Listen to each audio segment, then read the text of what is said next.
Hello and welcome back to another video. In this week we'll be talking about how Days Gone director has a really bad opinion about how you should be buying games. How about we get into this then?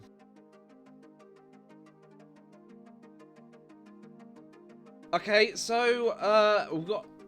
First of all, we need to really talk about how this creative director really perceives how money is made in the industry, and it's such a bad take, and especially as I've got my roots from the gaming industry and looking at analysis taken in from all facts of life, especially as we've got different money ways of taking into like PS Now, Game Pass, and buying at full price, especially as the $10 increase to mainline games is on the horizon for PS5 and Xbox Series X. It's a lot of different things we need to talk about today, and a lot of boring stuff, really. So I'm going to make this a little bit fun, but more importantly, have you noticed something? That's right, I've lost all my hair.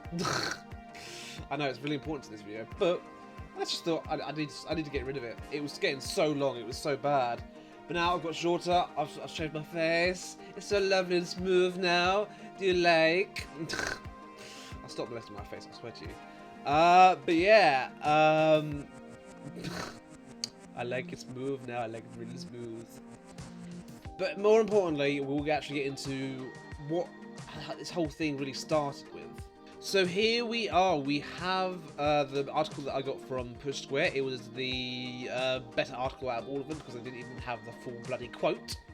Well done, games journalists, get well done. But we've got, so the title of the article says, Days Gone director on skipped sequel. If you love a game, buy it at fucking full price. Doesn't even make sense, the quote, really. I would have said full fucking price, but you know, what do I know? I failed English. Don't complain if a game doesn't get a sequel. Now this is an awful quote, because if we look at the likes of Witcher 3, that, yeah, okay, it had good initial buy-in at the start, but then over time, as it went on sales, it got bigger, better, and it made more money for the likes of CD Projekt Red. So this is a really bad way of thinking, buying a game at full price. Sony doesn't care, really. They do care, of course, they're still a fucking business. But they much prefer if they produced a Metacritic score of 98 and it sold millions upon millions of sequels and anything like that. But hey, it's us the players that get the blame for this creative director, right? We the people who buy the game, yeah. It's not because of your shoddy ass launch, which had so many bugs at the start.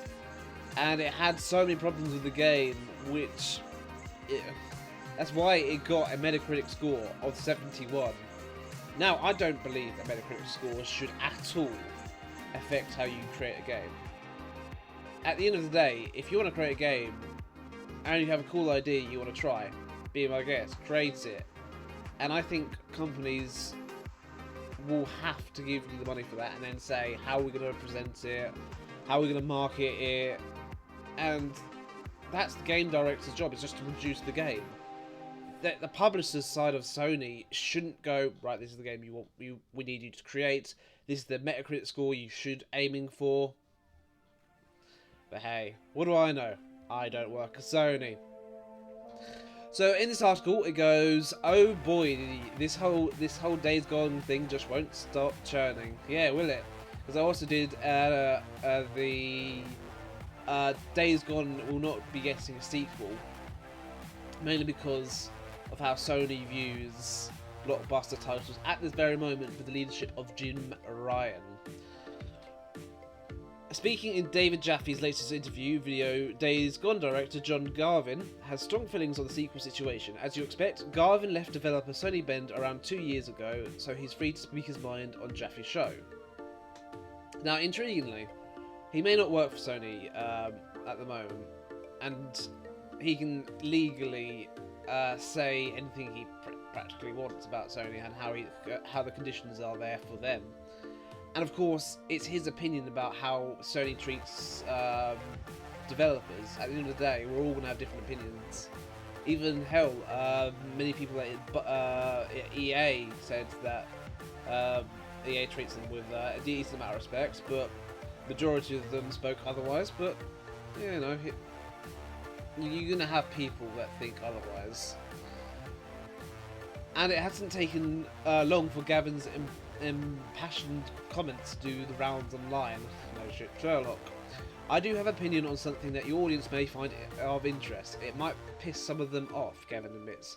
As transcribed by VGC, if you love a game, buy it at fucking full price. I can't tell you how many times I've seen gamers say, yeah, I've got that on sale, I got it through PS Plus, whatever. Now this is a really bad take, because the idea of a game has to sell at $60 or 59 quid or whatever your country's currency is a really bad take, because you're going to get a lot of sales with that reduced price, and it's going to make up for the fact that the initial impression of the game was like, oh, maybe we shouldn't have put it at 60 quid or 70 quid. Maybe it was better suited around 40 quid. It's that idea of how much are you willing to spend on that particular game. Hell, even EA seeing it now, selling games now at 40 quid price. We've got them selling games at a 60 quid price, and also potentially with their FIFA and Madden series at a 70 quid price. In fact, not potentially, they are doing it at the moment. So it's this idea of not really seeing how he can get to where he's thinking right now. Well, it must have not done so well in the sales department, you might think to yourself. No, it did pretty damn well. I think it sold over 1.5 million copies at the start, and if you do your numbers, that's about 60 million quid. That's pretty decent. That's pretty decent, but it's not Sony level good.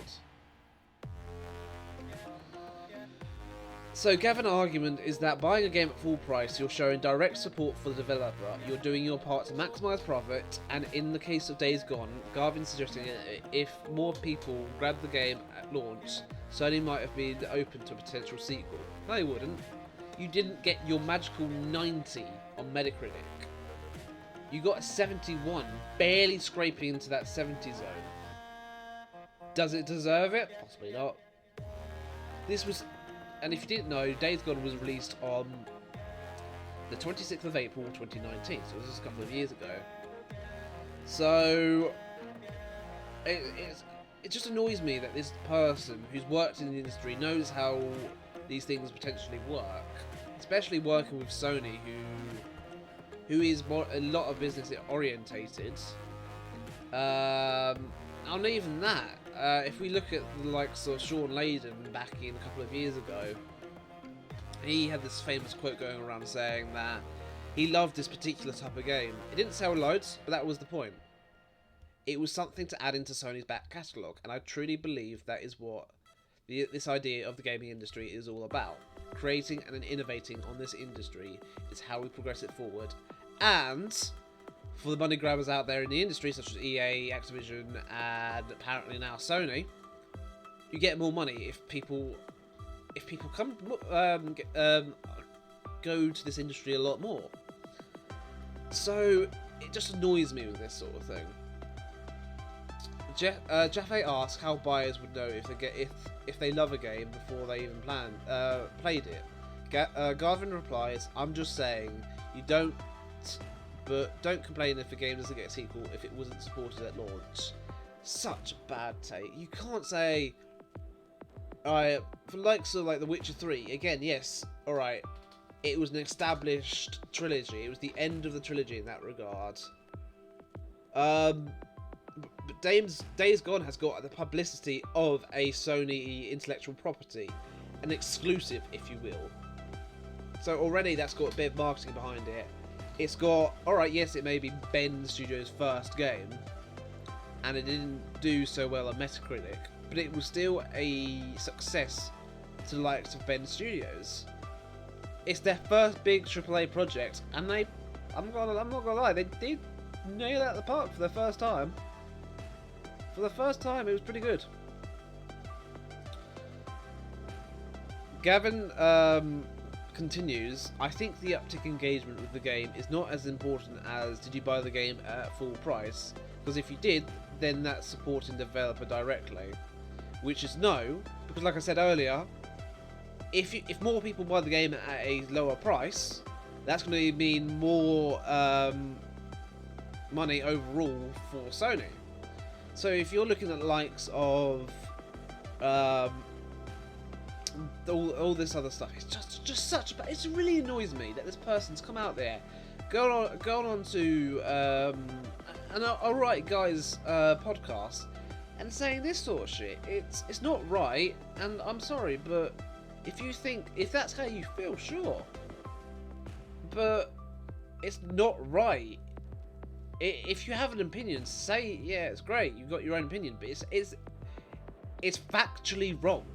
There's many things behind it. Hell, even if we look at Game Pass, which only gives you £8.99 a month, and you get over 200 games, Sega's thing, I'm sorry, no, fuck it. This guy's an idiot. This guy is an absolute twat and an idiot. It blows my mind that he even has this opinion. I'm sorry, he's a twat. But of course, it's ended off thing saying, of course, it's not always that simple. The obvious truth here is that not everyone can afford games games on release. For many, gaming is an expensive luxury. Very true. And suggesting that these people are in part at fault for Days Gone's lack of a sequel is a slippery slope. Very, very true. Do not blame the people buying it or the lack of people buying it. At the end of the day, that's up to the companies of how they price their game, and it's also up to the game developer to make it appealing as appealing as much as possible.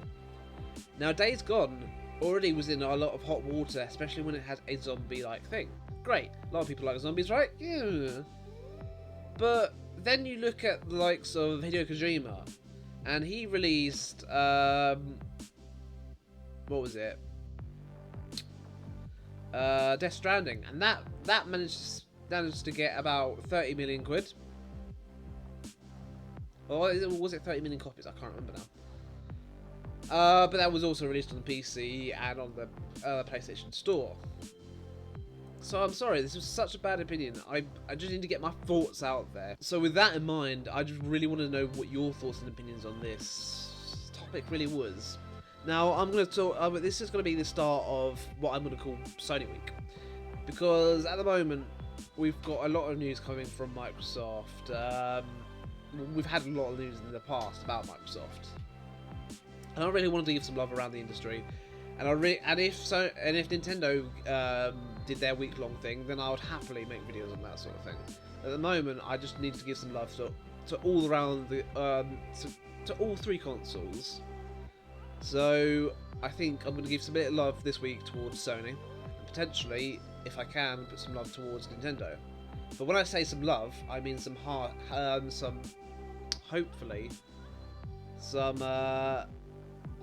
harsh love in that reserve. For today's video, yes, I was annoyed at this developer, but we could see some true love coming from tomorrow's video, which is about them reconsidering their position on backwards compatibility, or on keeping the store, really. So with that in mind, thank you so much for watching. I know this has been a little longer video, and this could have gone on for a lot less, but thank you so much for watching. If you enjoyed this video, click that like button. If you didn't enjoy this video, click that dislike button. Tell me down in the comments below how you think how I can improve this show. And if you enjoy the content I create, please click that subscribe button, along with that notifications button, the bell icon, to keep up to date with everything that I create. Thank you so much for watching. I'll see you guys on the next video. Bye bye now.